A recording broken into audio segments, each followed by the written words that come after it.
नमस्कार साथियों, मैं रत्ना वोरा। मेरे YouTube channel advocate Ratna Vora में आप सभी का बहुत बहुत स्वागत है। आज हम कुछ कानून की बातें करते हैं, तो देखते रहिए कानूनी बातें।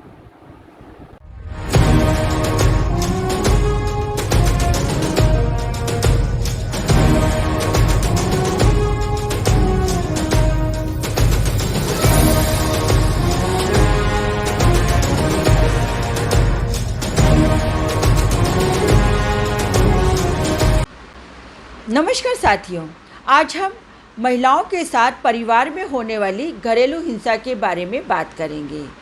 पूरे विश्व में महिलाओं के साथ परिवार में अलग अलग तरह से हिंसाएं होती हैं और इस बात को ध्यान में रखते हुए 1994 में ऑस्ट्रिया की राजधानी वियना में और बीजिंग में एक्शन फॉर प्लेटफॉर्म और यूएनओ ने इस बात को माना कि महिलाओं के साथ जो घरेलू हिंसा होती है वह एक मानव अधिकार का मुद्दा है और ऐसी महिलाएं जिनके साथ घरेलू हिंसा होती है वह किसी तरह से भी सुरक्षा की अधिकारी हैं, उन्हें संरक्षण दिया जाना चाहिए। भारत देश में 2005 में पार्लियामेंट ने संविधान के आर्टिकल 14, 15 और 21 को ध्यान में रखते हुए protection of women from domestic violence act यानी घरेलू हिंसा से महिला संरक्षण अधिनियम बनाया और इस अधिनियम के तहत घरेलू हिंसा का मतलब किसी ऐसी महिला के साथ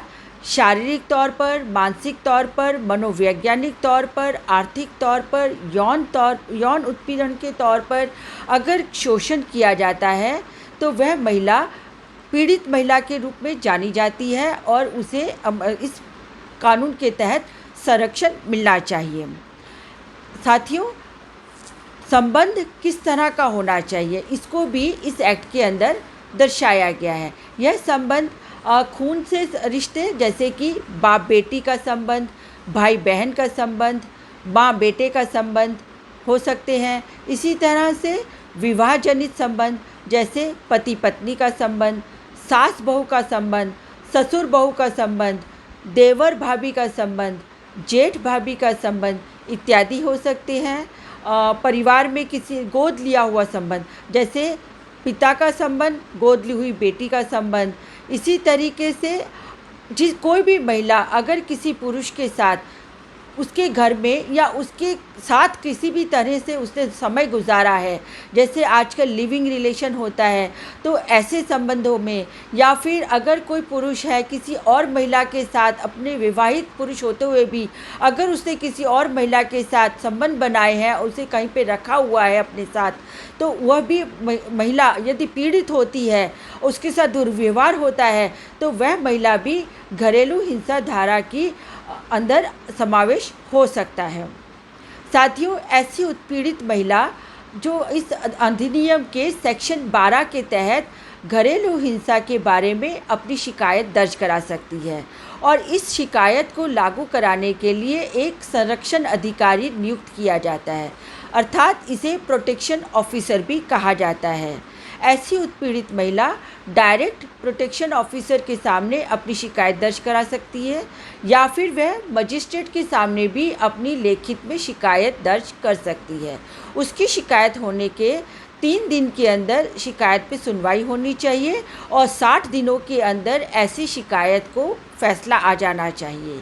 साथियों, ये जो शिकायत है, इस शिकायत में सेक्शन 12 जो अधिनियम है उसमें सेक्शन 12 के तहत घरेलू हिंसा की शिकायत की जा सकती है और उसमें मुआवजे की मांग की जा सकती है।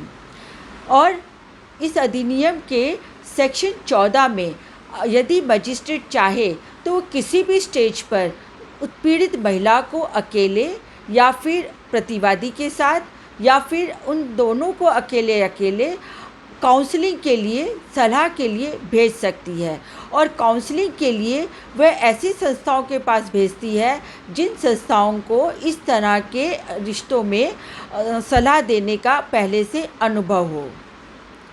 इसी तरह से साथियों, सेक्शन 16 में यदि मजिस्ट्रेट जो केस है उसके सर्कमस्टांसेस, उसके संजोगों को देखकर मजिस्ट्रेट चाहे तो इन कैमरा का ऑर्डर कर सकता है, या फिर खुद उत्पीड़ित महिला भी इन कैमरा की मांग कर सकती है, या कोई प्रतिवादी भी, या दोनों ही इन कैमरा की मांग कर सकते हैं। इन कैमरा मतलब कि बंद कमरे में सुनवाई की जानी चाहिए।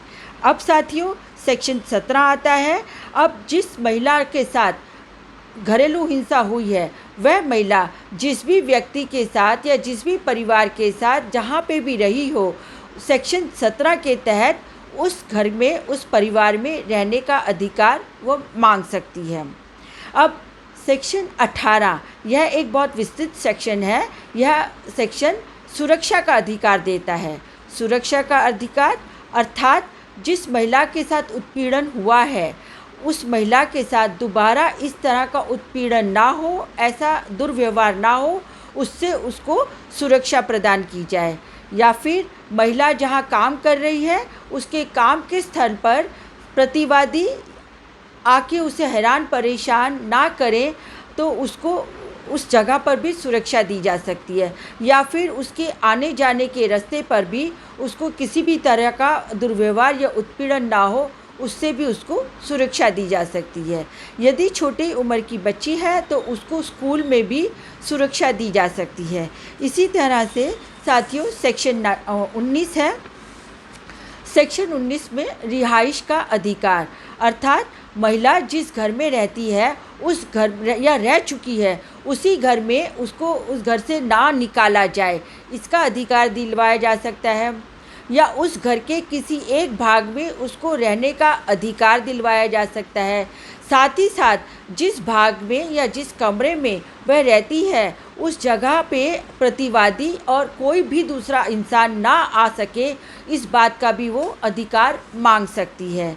और साथ में ही यदि उसे उस घर में नहीं रहना है और अलग रहना चाहती है तो जिस स्टेटस और स्टैंडर्ड से वो रह चुकी है और उस स्टेटस और स्टैंडर्ड में रहने की जिस तरीके से वो आदी है उसी स्टेटस और स्टैंडर्ड का मकान उसको रिहाइश के तौर पर दिलवाया जाए, या फिर ऐसे मकान का किराया दिया जाए जिसमें वो अपने स्टेटस और स्टैंडर्ड के हिसाब से रह सकती है। इसकी भी वो मांग सेक्शन 19 के तहत कर सकती है।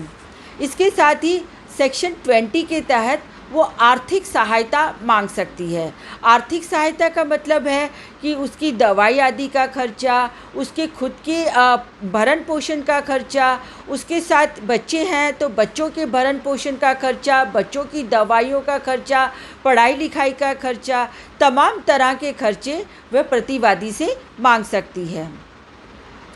अब ऐसी पीड़ित महिला जो घरेलू हिंसा की शिकार हो चुकी है और वह प्रताड़ित हो चुकी है, मानसिक तौर से वह दुखी हो चुकी है, ऐसी महिला मुआवज़ा भी मांग सकती है। अपने जितना उसने दुख सहा है, जितना उसके साथ उत्पीड़न हुआ है या जो भी उसके साथ घरेलू हिंसाएं हुई हैं उनको ध्यान में रखते हुए वो अपने स्टैंडर्ड के हिसाब से, स्टेटस के हिसाब से मुआवज़ा भी मांग सकती है और मजिस्ट्रेट या प्रोटेक्शन ऑफिसर उसको ये मुआवज़ा दिलवा सकते हैं। इस तरीके से साथियों जो ये घरेलू हिंसा धारा है, protection of women from domestic violence, ये जो एक्ट है ये एक बहुत ही विस्तृत और बहुत ही विशाल कानून है। इसके अंदर महिलाओं को बहुत सब सुरक्षाएं प्रदान की गई हैं और इसमें महिलाओं के लिए बहुत तरह से उन्हें सुरक्षित किया गया है और ये एक अच्छा कानून है। और इस कानून के तहत कई महिलाओं ने बहुत कई लाभ लिए हैं और इस कानून को सभी महिलाओं को जानना चाहिए। और इसी बात को ध्यान में रखते हुए आज हमने आपके लिए ये वीडियो बनाया है।